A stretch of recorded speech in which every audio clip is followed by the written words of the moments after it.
Hello, everybody, and welcome to this episode of 3 Levels Deep. I'm Santo, and I'm here today with Alex. Hello, I'm Alex. And Matt. Howdy, I'm Matt. And, as always, if you ever want to get in contact with us, you can reach us via email, 3levelsdeep@outlook.com, or DM us on Twitter, @3levelsdeep. So, just in case you want to engage with us. Now, as far as what we're engaging with, I have been engaging with Fire Emblem Engage. And, oh boy, where do you even start? I streamed a bit of it on release day. You two dropped in at various times. Yeah. To see the plot. I dropped in to see the entire plot, in fact. The entire setup of the game, exposited over a cutscene that made my Switch screen dim twice. Yeah, it was like I was being info-dumped at by someone who was autistically obsessed with the plot of the game. That's what the cutscene felt like. So Fire Emblem Engage, the latest Fire Emblem game, came out. I played about 10 hours of it, and I'm just gonna TLDR right now, the 3 Levels Deep review. I stopped playing it. And that's saying something for me, considering that I will power through games that I hate. But God. Not only that, but I think you've basically played every Fire Emblem game, with the maybe exception of some of the niche Japanese titles. So I haven't played 4 and I haven't played 4. I tried a little bit of 5, but 5 is some bullshit, so whatever. So yeah, the only ones I haven't played are 4 and 2, which they did make a remake of 2 and release that in the West. The 3DS one?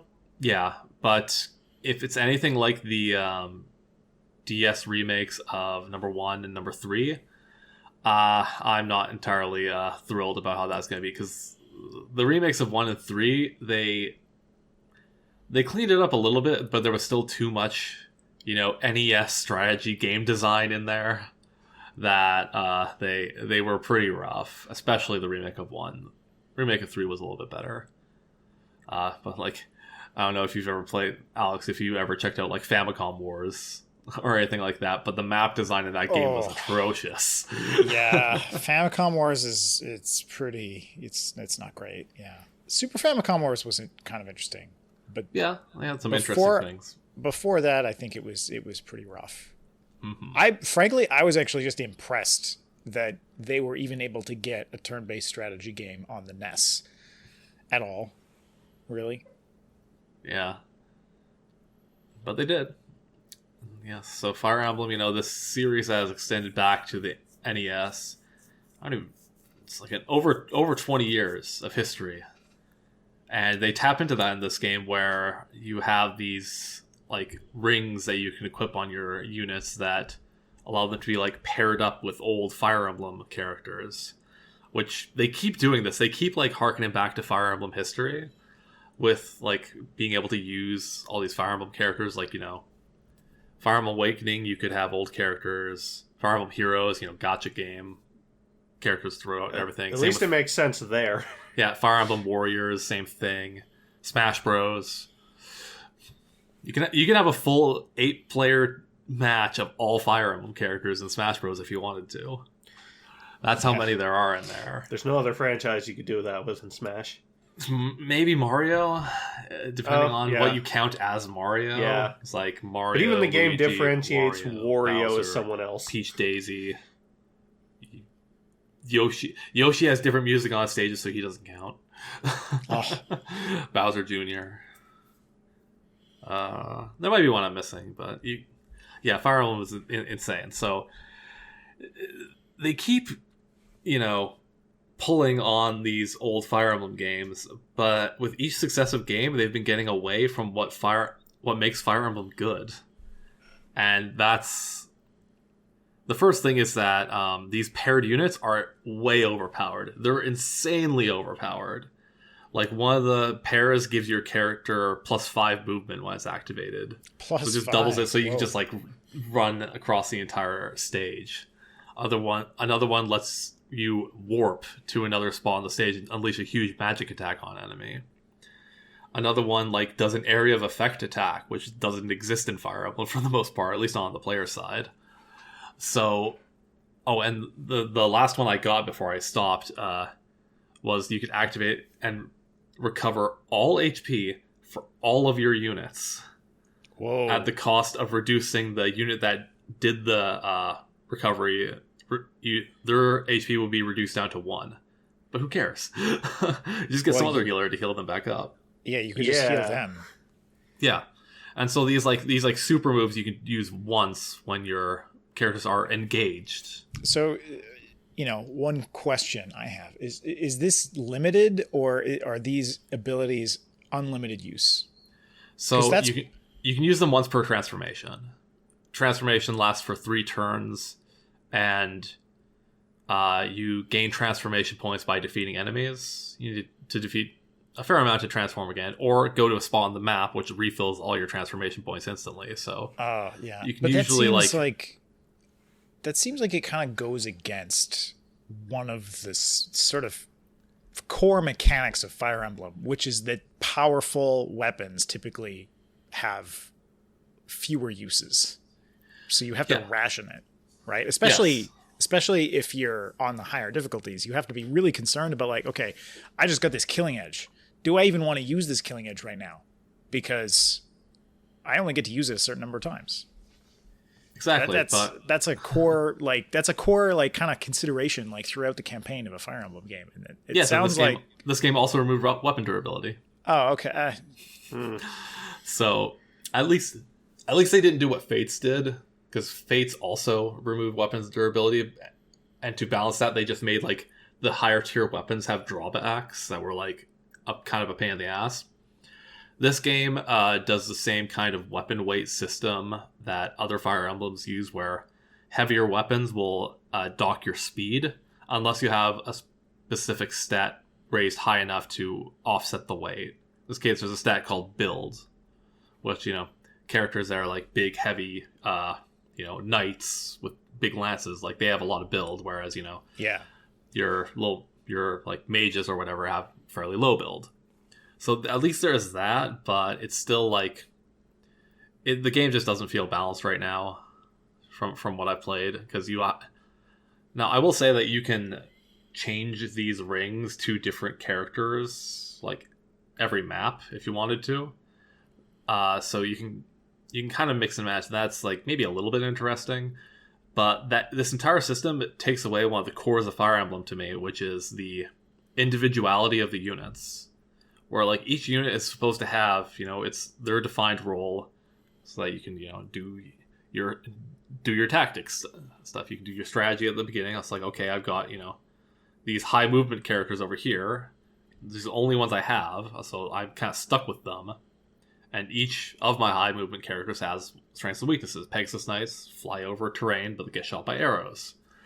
But with this, it's like, okay, I had a map where I just gave the +5 movement to my like extremely defensive knight and just like sent them forward and had all the enemies just like ram themselves into them, and it was nothing. It was a nothing map. Like I didn't have to make any decisions because it just kind of broke the entire thing. And Fire Emblem isn't a game where there's a lot of broken stuff usually. Like a lot of role-playing games, you can exploit the hell out of them, but Fire Emblem's mechanics and systems are so simple and so like immutable by you most of the time that you can't really do that. Like unless you roll a lot of good level ups on a unit, just have a really good unit that can tear through a difficult map, like that's kind of all the game really has, Exactly. Like, I agree. If you can just level up a unit or give an item to a unit that makes the unit incredible. So you have a unit, it's incredibly tanky. It can move really far. It does a lot of damage. It's just this like sometimes you might get like maybe a super beefy knight can kind of get there, but even then it's pretty limited in terms of how you can like. You just don't get units like that in numbers in Fire Yeah, Emblem. not if you in have older games, no. Yeah, and if you had a bunch of units that are like that, it's just like the game is just so like it's not a challenge, and then you're like, well, what am I even doing? I'm just shuffling things around, always winning, and not having any sort of challenge whatsoever. That's the whole point of the game. Like, the story is not the draw in Fire Emblem, okay? Like, I could see some people saying like, oh, RPG mechanics are just kind of like, you know, the battles like not really super crazy in general. And like, yeah, okay, but like at least some RPGs are kind of like more interesting, and there's like overworld stuff, and there's like optimization, like kind of like build optimization, and like, yeah, Fire Emblem has that, but like Fire Emblem's really about just the tactical gameplay of these units go here. It's These are taking the the choices strategy out of the turn-based strategy. Exactly, that's been my problem with the last few. Like, Fates and Awakening, their pair-up system did the same thing in a lot of ways, where you just made one unit that had really big stats, and in a game like Fire Emblem where every interaction is subtraction based, that messes everything up. Like, if you give a character +5 defense because you paired them up, suddenly you're taking 3 damage every attack instead of 8. Like, your character's not going to die. That's just a simple fact. You know, the funny thing is, I actually enjoyed Awakening, but I didn't use that mechanic at all. Yeah. and I did not actually find the game to be like noticeably harder or easy. Like it seemed, unlike the really hard difficulties, like you're basically forced to use that mechanic, but on normal and hard, and even like most of the levels on hard, you don't have to use it at all. Yeah, I think I only played the game on normal and hard. Mm-hmm.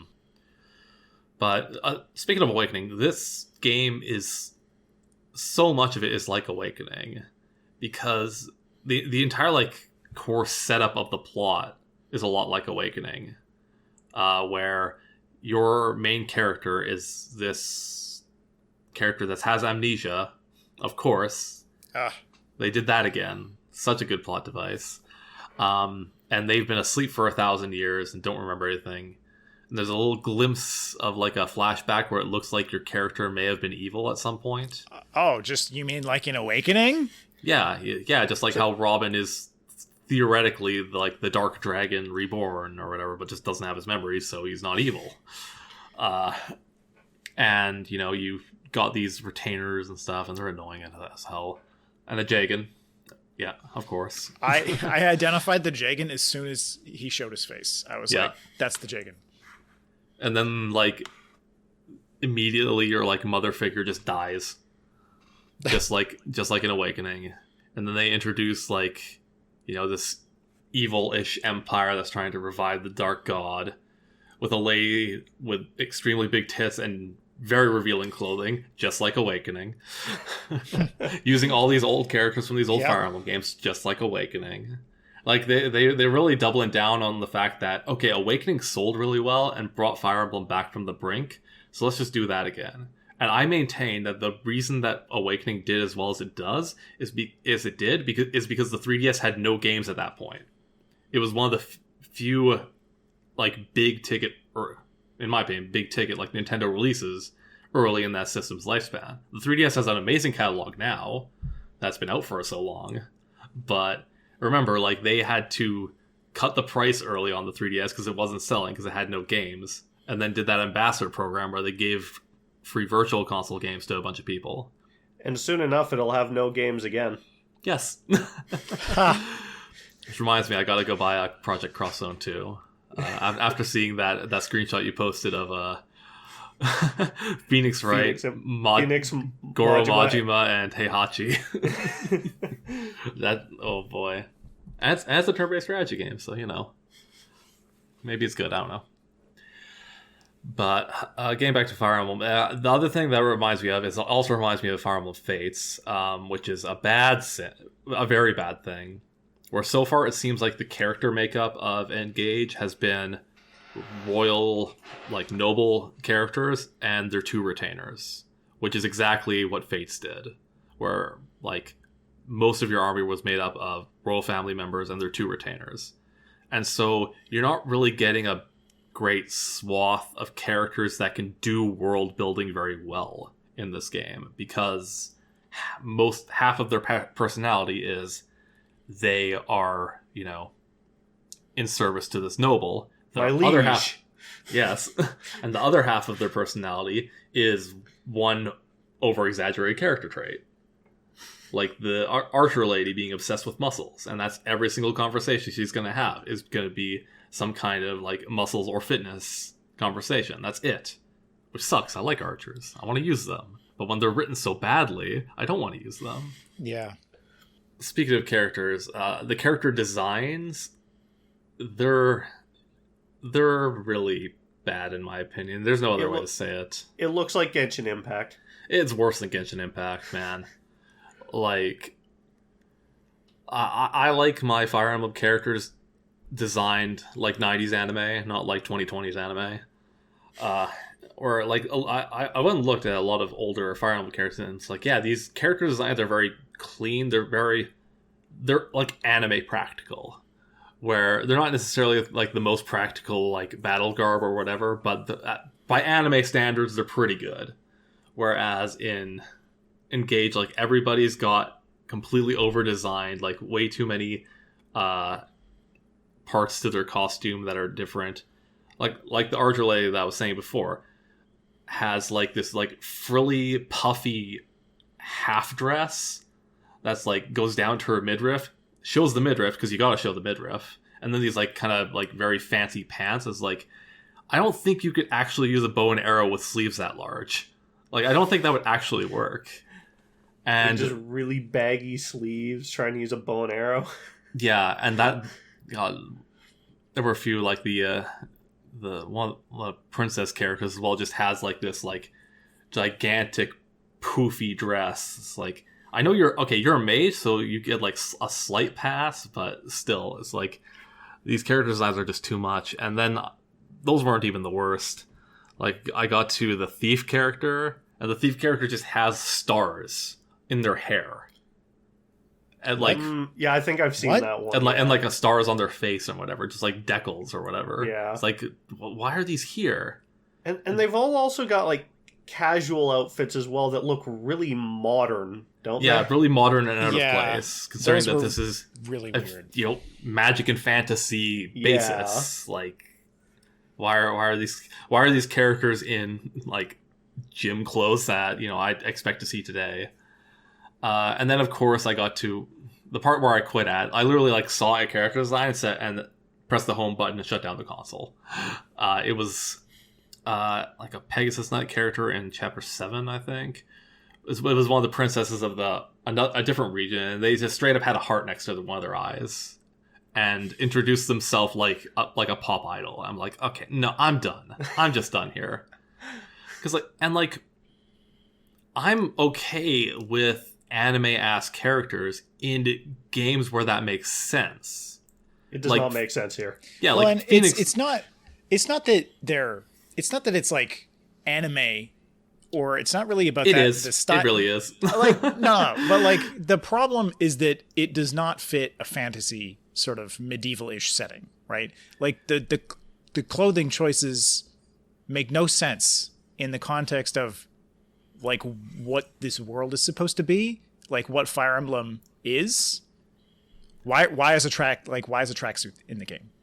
I don't know. A tracksuit should not be in a fantasy game. It just it's nonsensical.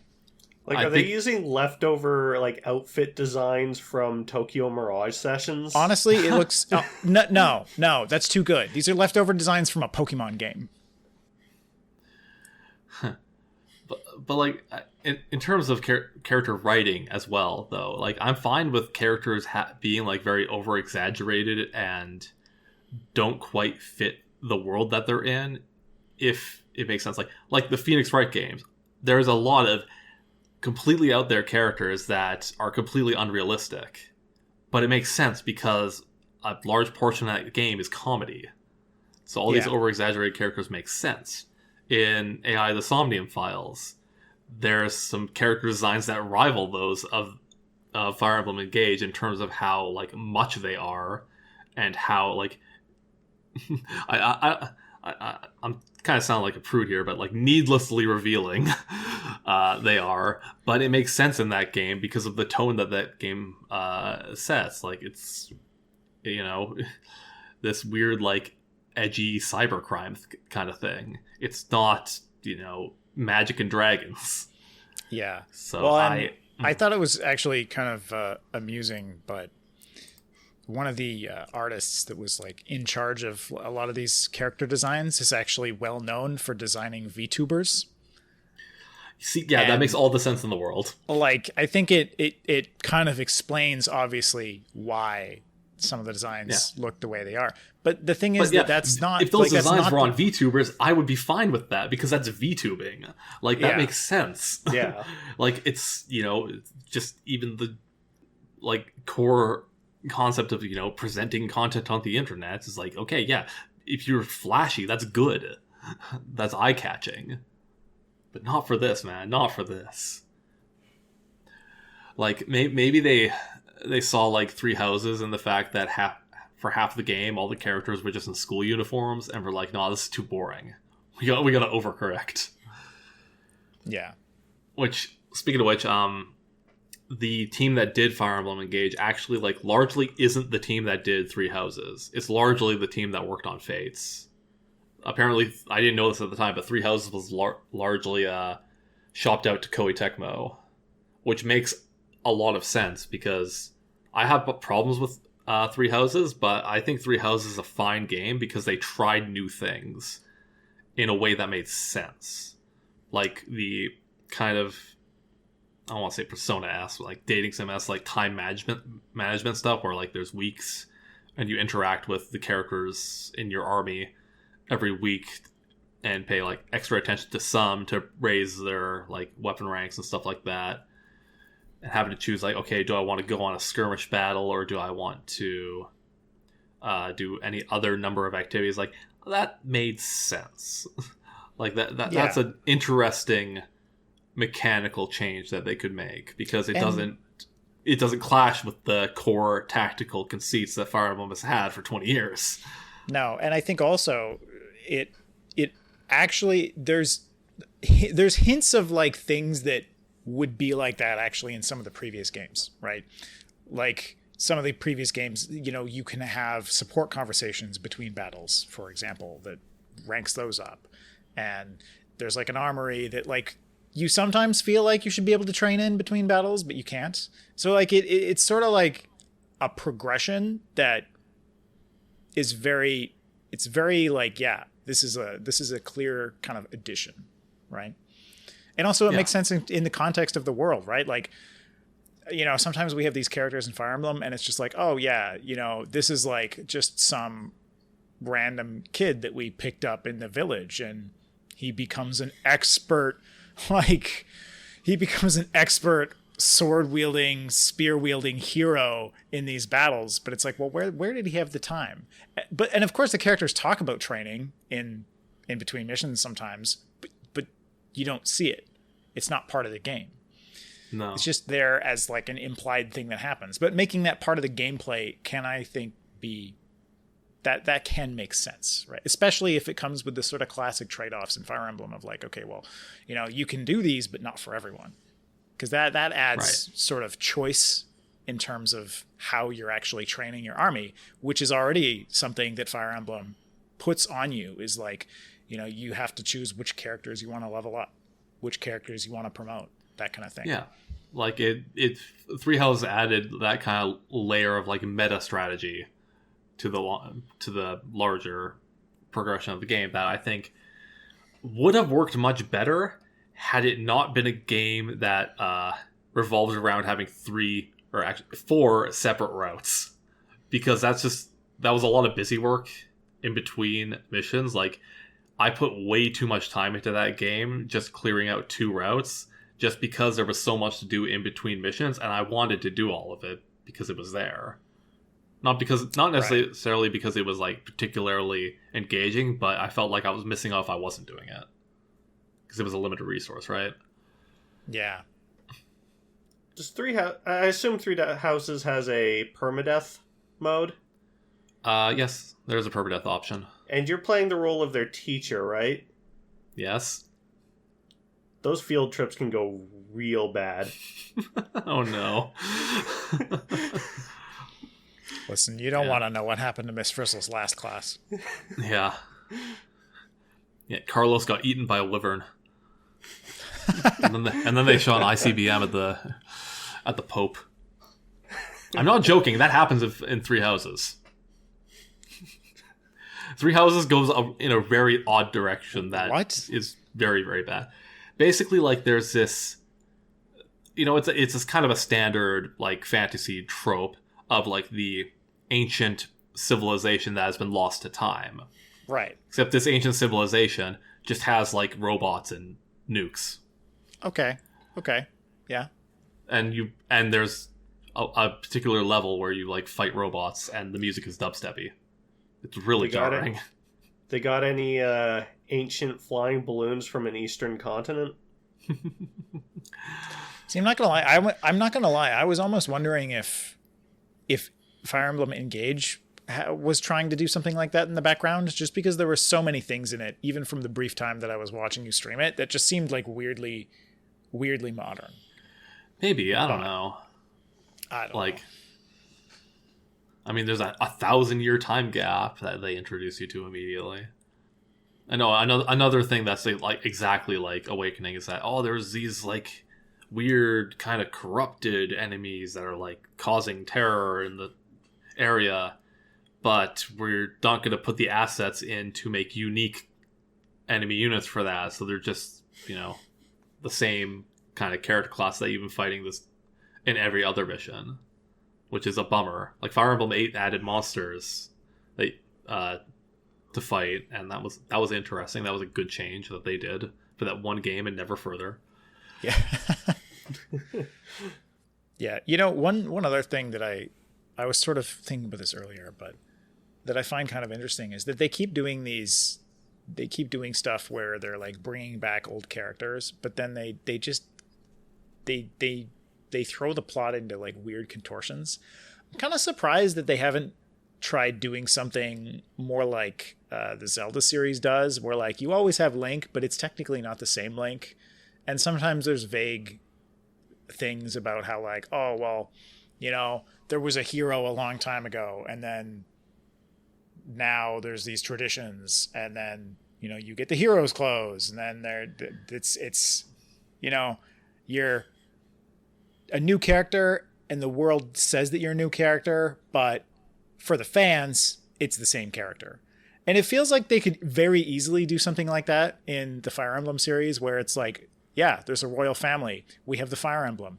We name every generation's like royal children after these heroes of old, which of course is a common thing that actual royal families do as well, which is why there's like how many King Louis are there? Like 15? A lot. And so, I feel like you could easily just like have Marth again, except it's just a different Marth, and they're named after the old hero of old, Marth, and the character design's basically Marth, but the plot is like, it's a different character, but then they've done that once with Lucina. Yeah. Being Marth for a portion of that game. They kind of did it. They could like do that more. I'm surprised they don't lean into it more, just because instead they're doing other like even weirder contrivances to get old characters in the game. Mm-hmm. Like, I honestly wouldn't mind some kind of, like, Fire Emblem All-Stars where it's like Fire Emblem Heroes or Fire Emblem Warriors, that it just takes those characters from those other games and puts them into a proper Fire Emblem game, because they haven't really done that yet. Fire Emblem Heroes was an extremely stripped-down version. But, like, if they did that with a proper Fire Emblem game, I'd be into that. Maybe. Mostly because, like, seeing, the character interactions from all these different characters might be interesting, because those old characters are written well. Yeah, I mean, that's the thing. Like, I pine for the days of Fire Emblem 9 and 10, aka the Ike ones, because those games actually had pretty solid plots. Like, I know you're saying like nobody comes to Fire Emblem for the story, but like those games actually like were interesting and dealt with different issues interestingly. Yeah, I mean, I'm not saying it can't be written well. A game with a good story is better. I just don't think that's... The game just needs to be more grounded. Yeah. It needs to be more grounded in the setting that it's trying to do, or it needs to be more ridiculous on the outskirts. Like, instead of, like, introducing immediately this, like, oh, this world-ending threat is being, like, summoned again. Like, maybe, like, have your characters be, like, your initial characters be, like, some random group of travelers. Like, it doesn't have to be anybody, like, super crazy, like some noble or some, like, dragon or something like that. Just make your starting party some kooky adventurers, and then set the tone from there. But, yeah, I mean, I feel like the Fire Emblem sort of, there's just like a trope that it's always a royal family, and they seem unwilling to break with that. No, Ike's not a royal. Ike's a commoner. Oh, he's not? Okay. No. I haven't... The Ike ones... He fights for his friends. He does fight for his friends. It's true.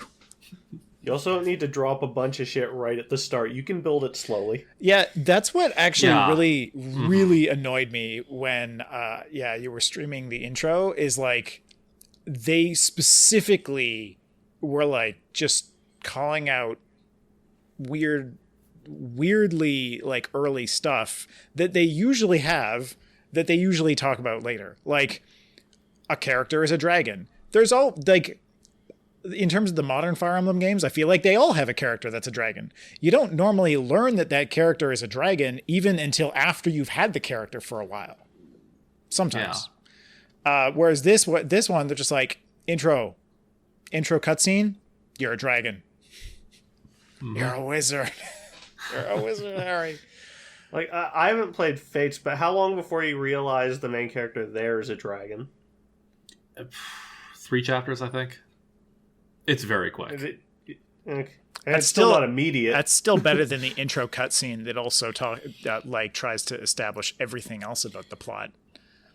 Oh yeah, like that's it's just unnecessary. It's just unnecessary. You don't need to share every single detail about the entire plot and world in one cutscene.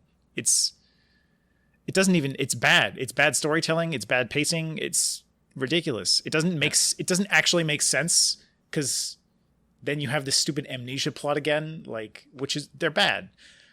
And they also, speaking of bad pacing, the intro tutorial to this game is a flash forward, just like Awakenings was, where, you know, it's your character fighting the big evil guy in a scripted tutorial battle. Right. With a cutscene that shows another couple characters that look really stupid. The entire thing, top to bottom, just like, it makes me sad. It really does. Like, at this point, I think Fire Emblem might just be a dead franchise to me, because it's been on such rocky legs for so long that I have zero confidence that they will return to what I think good Fire Emblem is, because I don't think they know what good Fire Emblem is, because they keep taking elements away from it. Yeah. Which is a bit sad. Which is weird. Like, the best Fire Emblem game of the last, like, 10 years was the gacha game. Okay? It's a bad sign. And I guess I don't even know what good Fire Emblem is, because I've only played Awakening. Awakening was fine if you didn't interact with that, like, pair-up mechanic. If you just used the use as oh well. If you just used the use as it was a fine game. It was just some boring maps, and the characters in that game, like, some of them were bad, but here's the thing, in Awakening, the characters that you had access to were from a variety of different places and upbringings. They weren't just, inexorably linked to these royal family members. So they actually had backstories and personalities that, through the support conversations, somewhat fleshed out the world. Instead of something like Fates, where there are 2 countries. They don't like each other. They fight. And then they literally And then in the DLC is completely based around the old expression, if all your friends jumped off of a bridge, would you as well?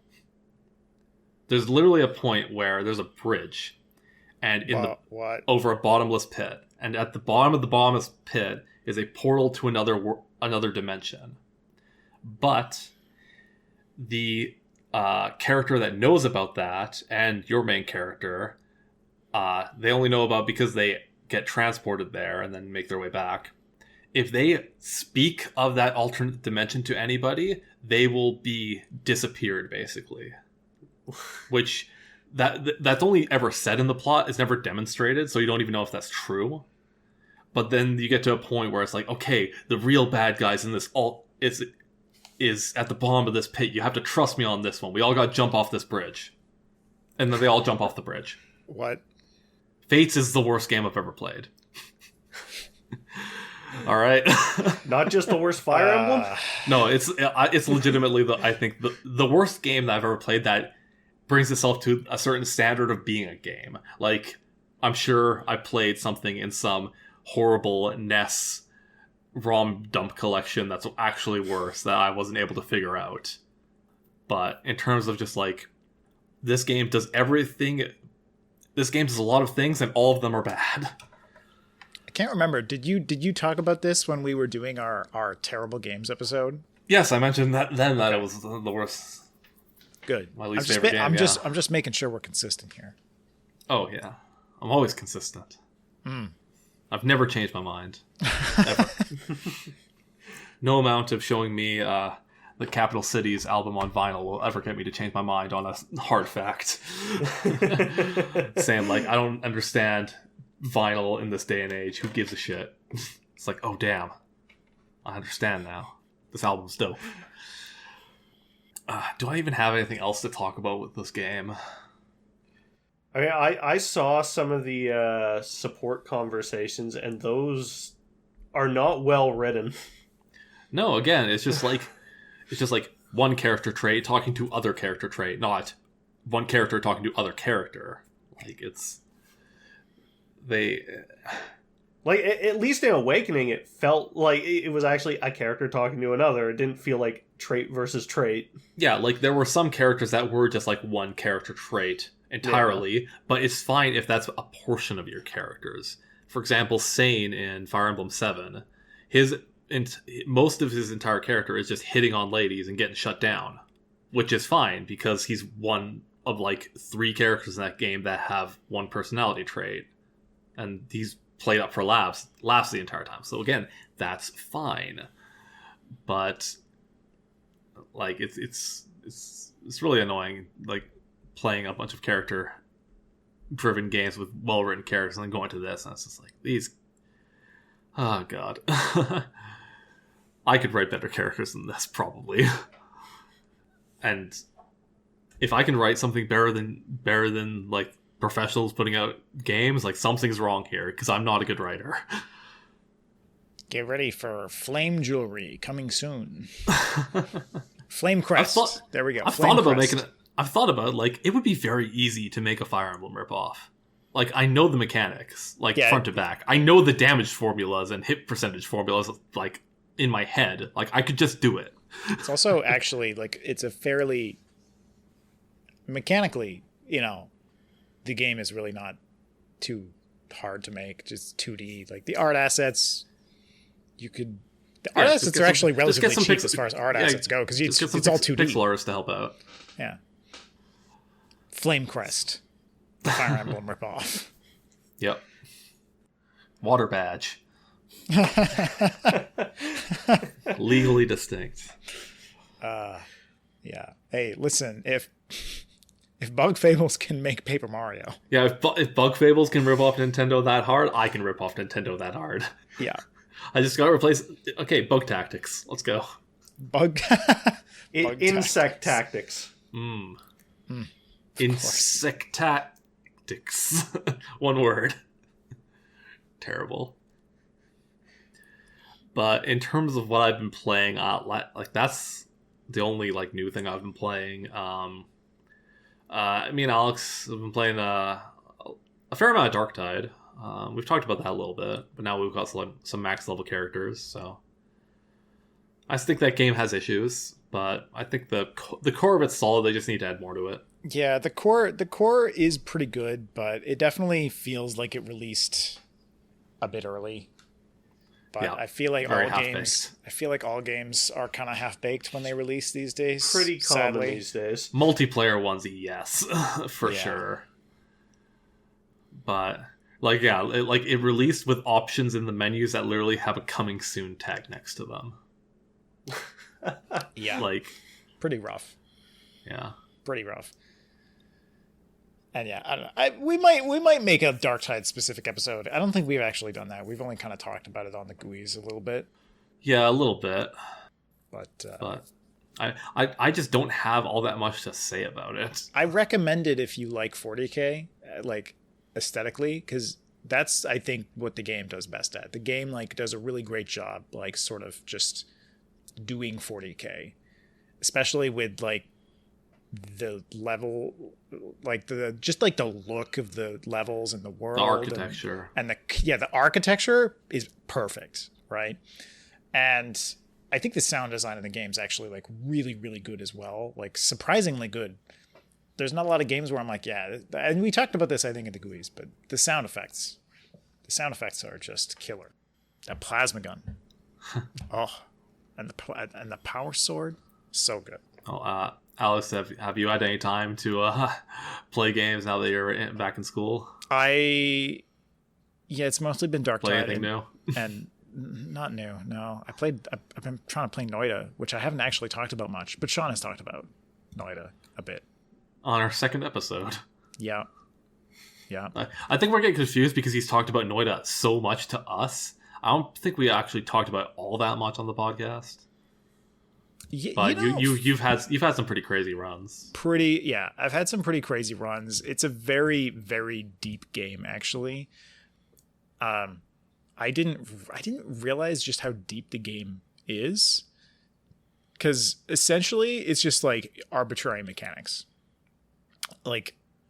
You can chain mechanics together, which is sort of very cool because you can just make total bullshit. There's a bunch of stuff that players have discovered that the devs never intended.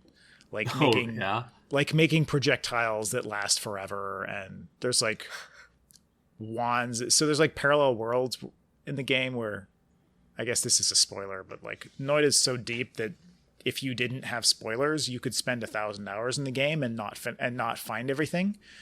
Mm-hmm. But so there's parallel worlds where basically the game world is actually copied infinitely. So it doesn't wrap, but if you get to the edge of the world and then dig, you actually get to another version of it. And then if you go in the same direction again, you'll get to another version, and it'll just keep doing that until the game crashes because the world is trying to be rendered too large. And that's kind of interesting, but as you might imagine, the game world is quite big, but people have created wands that teleport between worlds, which was never intended. And it's totally insane to me that you can do that with the mechanics in the game. It's the kind of interesting emergent gameplay that comes when the developers design systems. Yeah. Deep systems without necessarily an endpoint to them. It's okay, you have these tools, you can combine them in these different basic ways, a lot. Some of those wands you can stack 20 different spells on them. If you have the mana, they have 20 slots or something insane. Yeah, something 20. I think the normal max is 26. The theoretical maximum is, I believe, in the 70s, 77 or something like that. Because, I don't know, that gets into very complex stuff that even I only barely know about. But the weird thing is, there's a bunch of mechanics that you can just break. And that's intentional. And it's weird. I don't understand. There's some items where it's or there's some perks where there's okay, you can get there's a maximum of getting the perk 5 times. But then somehow you can like get around that. And it's unclear to me if some of that stuff is like bugs that the developers just embraced or if they meant for it. And they're the kind of developers that don't really want to say too much about it because it's the whole like point of the game is that like lore wise, it's metaphorically the game is kind of like about discovery, like in a very sort of literary sense. Like the idea of the game is about discovery, and this is very like there's a bunch of like weird stuff around like Finnish kind of lore, like Finnish mythology that the game draws on, and so there's a lot of very, very just really like you would never figure that kind of stuff out, but like it's very complex sort of metaphors that they're going for, and so they don't really want to explain. And then also it's like they made systems. The systems have a whole bunch of really, really weird emergent gameplay that is really cool. Like I had a run the other day where I transmuted one material in the world into another, and it was like I turned smoke into peat. And what this ended up doing is that somehow when something was on fire, the smoke would turn into peat. And then when peat's on fire, it somehow seemed to turn into like swamp or water or something. And then it would turn into water eventually after burning. But then that creates more smoke. And so the end result is that the entire world was slowly filling with water, which is very weird. But it was filling with water where the surface of the water is constantly on fire. And so it's just such a weird sort of thing to happen. And luckily I got a perk which gave me like infinite breathing, called Breathless. So I could breathe underwater. And so it was actually a really cool run. I ended up dying. I killed myself with my own wand because it's Noita. Yep. I was trying to build a powerful boss killing wand that I killed myself with. Well, I guess you were just a powerful boss. I was. It's either that or you get polymorphed. Yep. Yeah. The other, yeah. There was another there was like a absolute god run I had going on. I was in a parallel world, and then I just got polymorphed and died like an idiot. It was ridiculous. But anyway, yeah, Noita is really cool, and it's definitely a game that you can spend an immense amount of time with.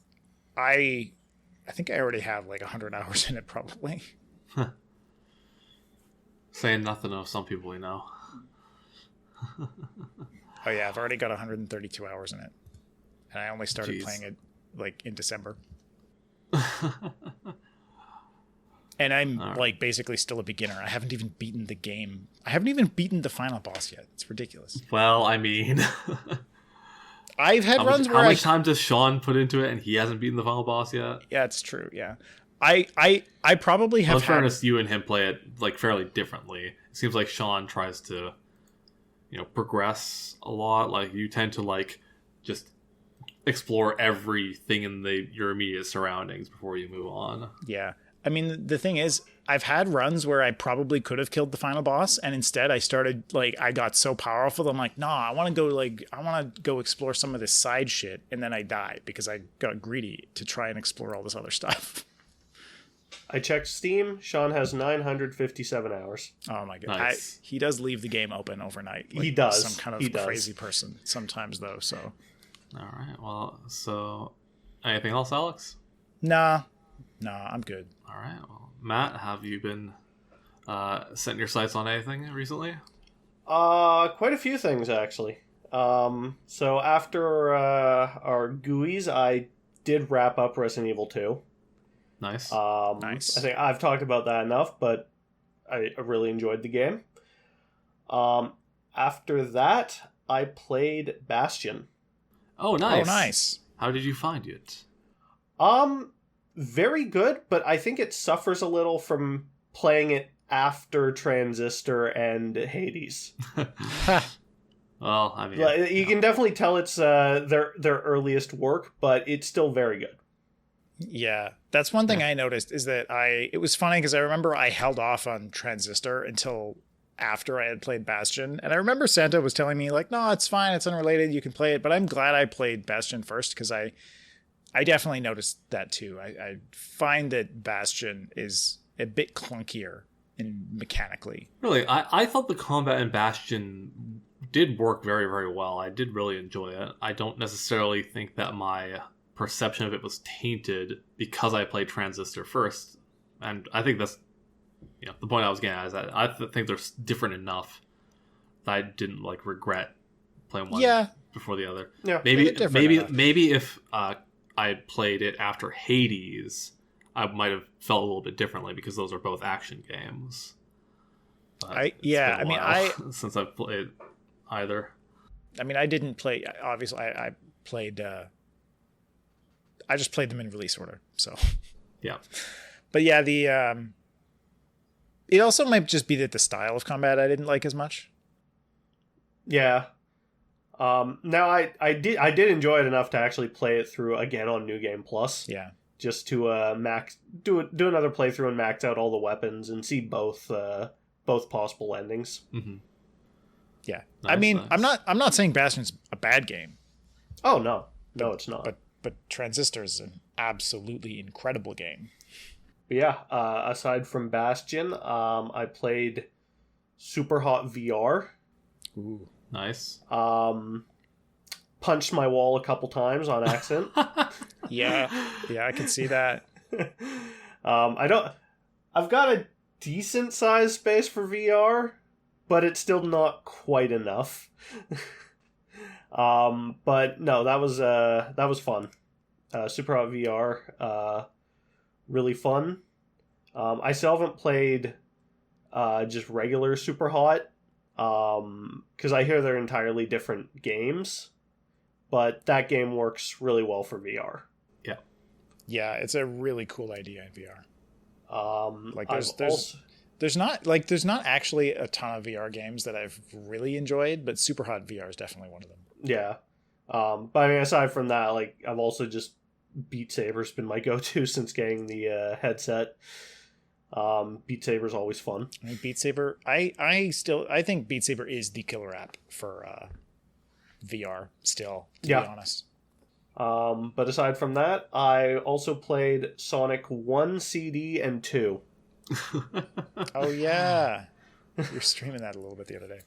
Yeah. I mean, not much to say about those. Those are classic 2D Sonic games. I've been having a blast with them.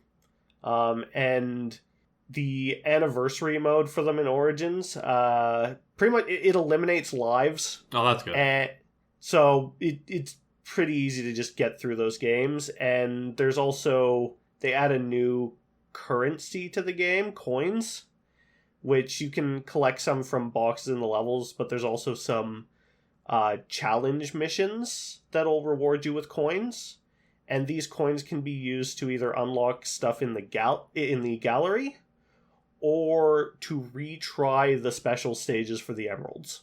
Oh, interesting. I can't believe you're collecting coins in a Sonic game. Yeah. I don't know what they were thinking. Yeah, I still have 3 in Knuckles to go through, but I have been enjoying those. I also played Zone of the Enders. I boot up my PS3 and played that. It's just a quick. It's only a couple hours. It's not a very long game. And I think the sequel's the same. They're not very long games. But playing it, there's a lot of parallels between, like, the original Gundam. Just your home colony comes under attack. You stumble upon a mech. You take said mech. You start fighting. Except Velocity particles. But not quite. Probably the worst part is the character you're playing as. He's kind of whiny. Oh, really now? Yeah. Is he also a teenager? I'd probably say preteen. Jesus. Listen. Everyone knows that the more whiny the pilot of the mech, the more powerful the mech is in battle. Yes. But Get in the robot, Shinji. For a old PS2 game, that I enjoyed it. Combat's interesting, and I hear the second one's a lot better. I hear a lot of people saying you can just skip the first one, but I don't do that. That's not me. I mean, if you said it was only a couple hours long, like, Yeah. why skip it then? That's not that long. Yeah. So I'll probably play the second one at some point here. I'm probably just waiting for the Steam version to go on sale, which that version actually does have VR support. What? Yeah, Wow. I don't know. Is that? But Does it just show you a screen in VR? Play the game. Watch the TV in VR that the game is played on. I think it gives you a cockpit view. Oh, plus that's another thing. The thing about the mechs in this game, literal cockpits. Nice. But I think VR, it gives you a cockpit view, but also picture-in-picture third person. Oh boy. What? That sounds like that could be disorienting. I don't know that I even want to play that one in VR. I think I just want to play that normally. Now I'm just like, now I'm just thinking, like, imagine in real life having a drone follow you around and then you're wearing like VR goggles to pilot yourself in the third person. I mean, people have done that. There are videos of people doing that. I'm sure people have done that.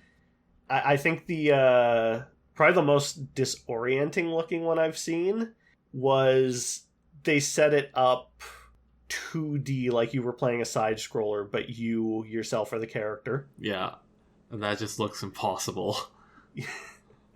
Like you're seeing your world from the side view. Wow. And someone also tried third person driving in real life. Oh no. I'd crash. He's so fast. I'd crash. You gotta try that second person driving. Yes. Drive from the rear camera of the car in front of me. Yeah, there was that one game that did that. So weird. I didn't actually play it, but I watched a YouTube video about it, and I was like, what the fuck are they doing in this game? But next, there's only really... next, one of my New Year's resolutions games on the GUIs was to play through more of the Yakuza series. Yep. I just started from the beginning again because Zero's so good. God damn it. So I think I'm just going to have the Yakuza series as a constant. Just if nothing else that I'm playing at that time, I'm like necessarily interested in playing right now, I'll just play some more Yakuza. I did also try a fighting game. I tried out a little bit of Them's Fightin' Herds. Oh, right. That game. Nice. This started out as a fan-made My Little Pony fighting game. Yeah. Oh god, what? But then Hasbro stepped in and said no. As Hasbro's want to do. So it evolved into its own thing that actually uses the Skullgirls engine. Huh. Yeah. And playing, I found a character that I like how they played. They're a goat pirate. Oh, okay. Awesome. And it feels really good. You can tell that they put a lot of love and care into this game.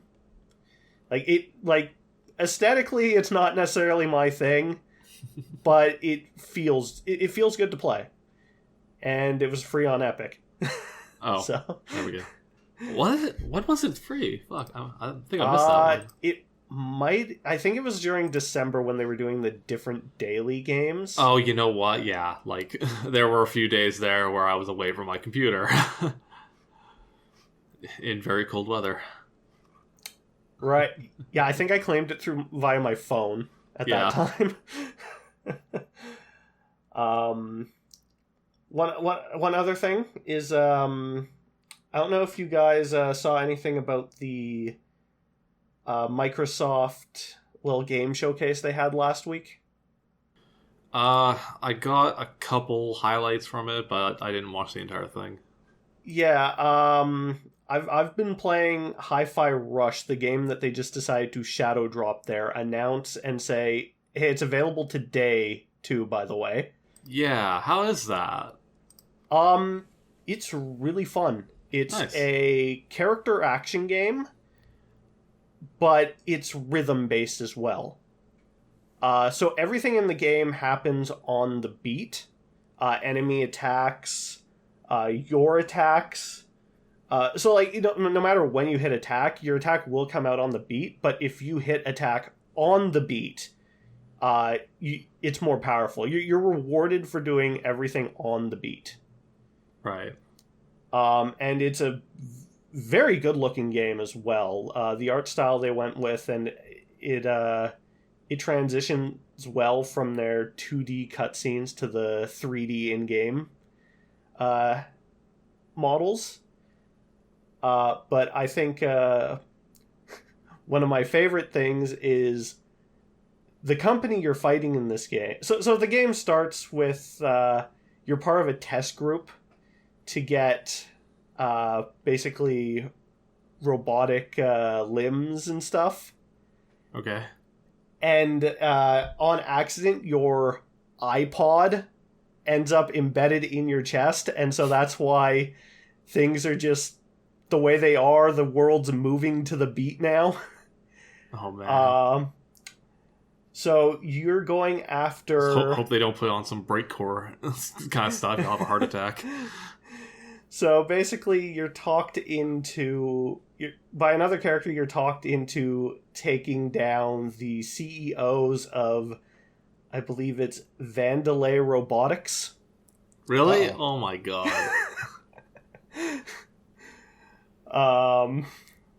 But no, the game, it's very fun. It's written well, like it's very jokey, but they land nicely. I haven't played too much, but it's really fun, and everyone, like, so many people have been impressed by this game, like, and just like the quality of it being shadow dropped. So it's made by I believe it's Tango Gameworks, which is the studio behind the Evil Within games, and more recently, what's it called? Ghostwire Tokyo. That's a tonal shift, I'll say. So yeah, the executive producer on this game is Shinji Mikami. Oh, who nice. Is one of the founders of Platinum, and also worked on a lot of the like early Resident Evil and Devil May Cry back at Capcom. Yeah. So it's definitely got quality, and Got a pedigree behind it, yeah. Like it was shadow dropped. It's a complete game at half price. Yeah, that's surprising to me. Like, when I only heard like glimpses, like a little bit of the description and whatever, and the fact that it was shadow dropped, I just assumed it was some kind of free to play multiplayer game. But no, it's like it seems like it's legit. Yeah, but it's very weird to see this coming out of the studio behind Evil Within and Ghostwire Tokyo. Just, as you said, such a tonal shift, but it makes sense. And, well, with how well it's performing, maybe they'll make more stuff like this. I think the weirdest thing is seeing published by Bethesda. Well, I mean, you know. it's that Microsoft umbrella. Yeah. But... yeah, and so it's actually got some licensed music in it, and I've heard some people saying that if you turn streamer mode on, in some cases, the original music made for certain boss fights is actually better than the licensed music used. Wow. Ha. Get 'em. But yeah, it's it's tough. Like, I'm not super good at rhythm games. I enjoy them, but it definitely, when I am on beat, it definitely feels rewarding. Like, for example, your dodge, if you're not on beat, you only get to dodge once. If you dodge on beat, you can do a triple dodge. Cool. But yeah, no, I'm looking forward to playing some more of that. Are there like BPM changes? Like, or is the beat just constant throughout? I feel like there has to be, because maybe it was from when I went from one level to another, but I also lowered it from very hard to hard. Okay. Because so the difficulty actually, the higher difficulties actually decrease the timing window. Right. But despite going down in difficulty, I actually felt like I was hitting on beat less. So there must have been a BPM change in that level. Okay, cool. Interesting. But the other thing I've been playing a lot of that I've been surprisingly hooked on, I've only been playing it for like a week here, is Marvel Snap. Oh no, they got to you isn't too? Isn't that the gacha card game? Gotcha, no, not really. You're guaranteed a large amount of cards just from playing. I'm not going to put any money into this game, but I've been having a lot of fun with it. It's free to play, card based. I just assume it's a gacha. Well, I mean, I'd probably classify it as a gacha. Magic the Gathering is a gacha game. Like, if enough of the, like, I say even if some of the, like, card collecting part of it is random, it's a gacha game. I think the order you get them in is random, but there's a large amount of cards that you're guaranteed to get. Right. And I'm not too sure how it works higher up, but there are some cards that are locked into the season pass. But I think once the season ends, as you get higher up after unlocking more and more cards, I think you have a small chance at getting those season pass cards. But I don't know. I'm probably not going to drop any money on it, but I'm just I'm enjoying the loop of the game. It's so games are very short. Yeah. It's so basically you're only building a 12 card deck, and there's only 6 turns in a game.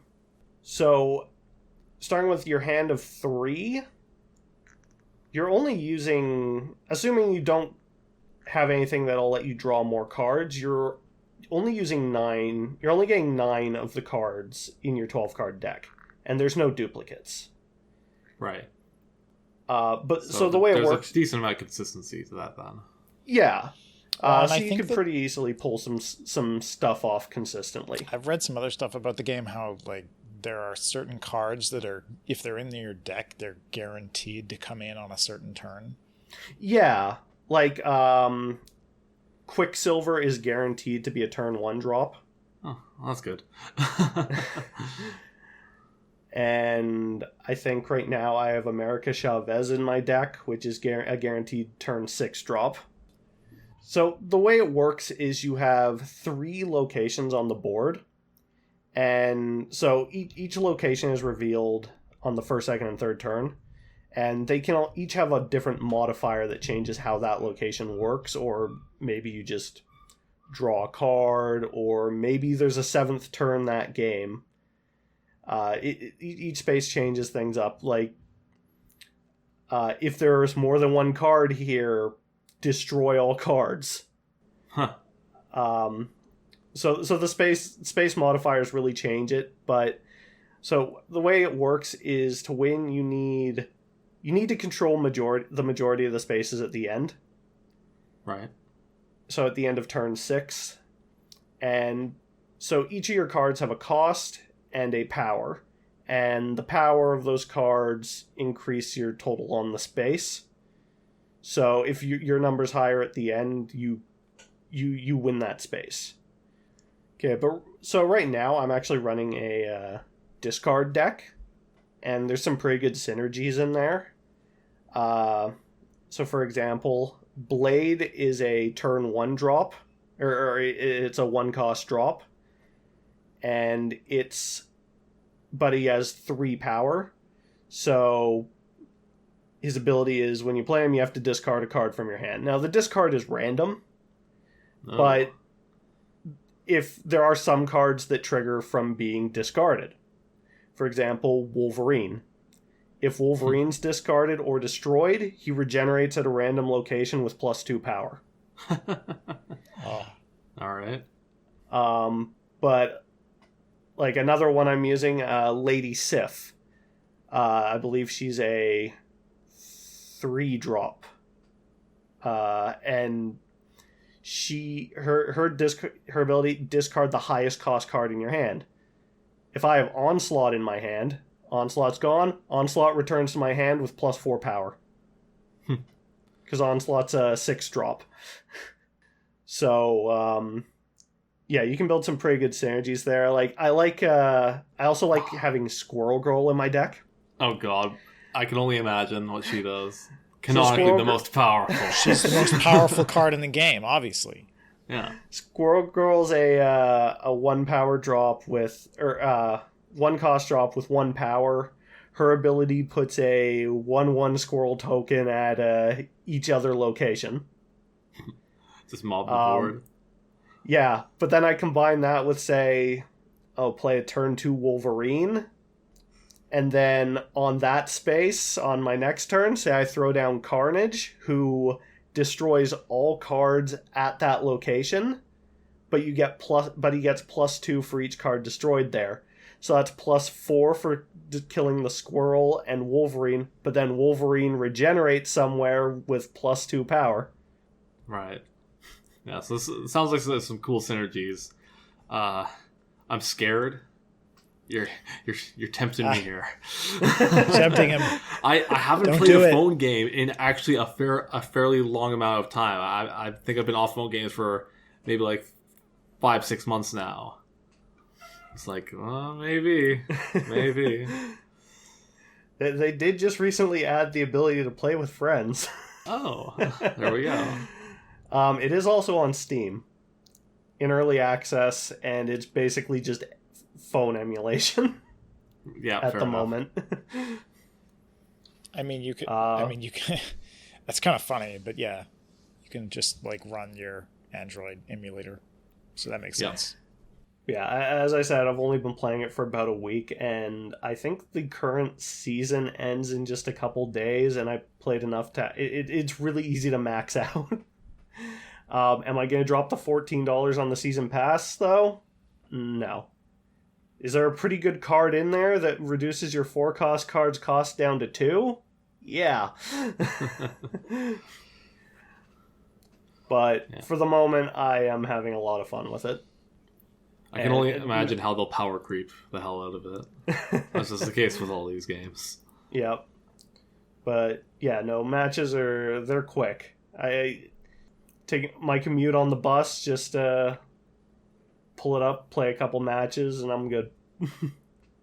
Alright, so shall we snap this podcast up? That's not really what that means, but okay. I think Let's wrap it up. I think we should disengage the podcast. Oh. Yeah, we started by engaging it, now we have to disengage it. Yeah.